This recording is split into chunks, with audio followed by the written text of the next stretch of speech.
Hi friends, welcome to our channel. ఈ సబ్జా గింజలు నేను ఇంట్లో టెర్రస్ గార్డెన్లో పెంచుకొని ఇవి కలెక్ట్ చేసుకున్నాను. ఇవి ఎలా చేసుకున్నానో మీకు కూడా చూపిస్తాను.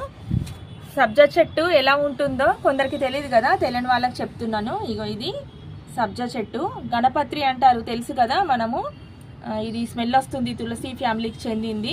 దళంలా తెంపి దేవునికి కూడా పూజకు యూజ్ చేస్తాము, వినాయకుడికి. చూడండి, ఇట్లా దళాలు వస్తాయి. దళాలు వచ్చిన తర్వాత ఇట్లా ఫ్లవర్ వస్తుంది. ఫ్లవరింగ్ తర్వాత ఇది మొత్తం ఎండిపోతుంది. ఇలా పెద్దగా అయ్యి ఎండిపోయాక ఇలా సీడ్స్ వస్తాయి. ఇప్పుడు ఈ దళాలు తెంపుకొని మనము సీడ్స్ తీసుకొని చూద్దాము ఎలా వస్తాయో. చూడండి, ఇట్లా ఒక్క దాంట్లోంచి మనకి ఇట్లా ఒక 3-4 గింజలు వస్తాయి, సబ్జా గింజలు. చూడండి, ఇట్లా 4 గింజలు వచ్చాయి ఇందులోంచి.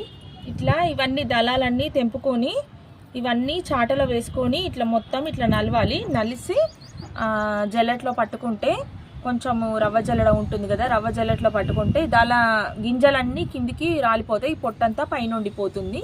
అలా చేసుకుంటే మనకి ఈజీగా కలెక్ట్ చేసుకోవచ్చు వీటిని. ఫ్రెండ్స్, ఈ చెట్టు చాలా మంది పెంచుకుంటారు కానీ ఇందులోంచి సబ్జా వస్తాయని తెలీదు. ఈ విత్తనాలు అయినాక ఇట్లా సీడ్స్ కలెక్ట్ చేసుకొని మీరు కూడా సబ్జా యూజ్ చేసుకోవచ్చు. ఈసారి మీరు కూడా సబ్జా కలెక్ట్ చేసుకొని ఈజీగానే కలెక్ట్ చేసుకోవచ్చు. చేసుకొని మీరు కూడా యూజ్ చేసుకోండి.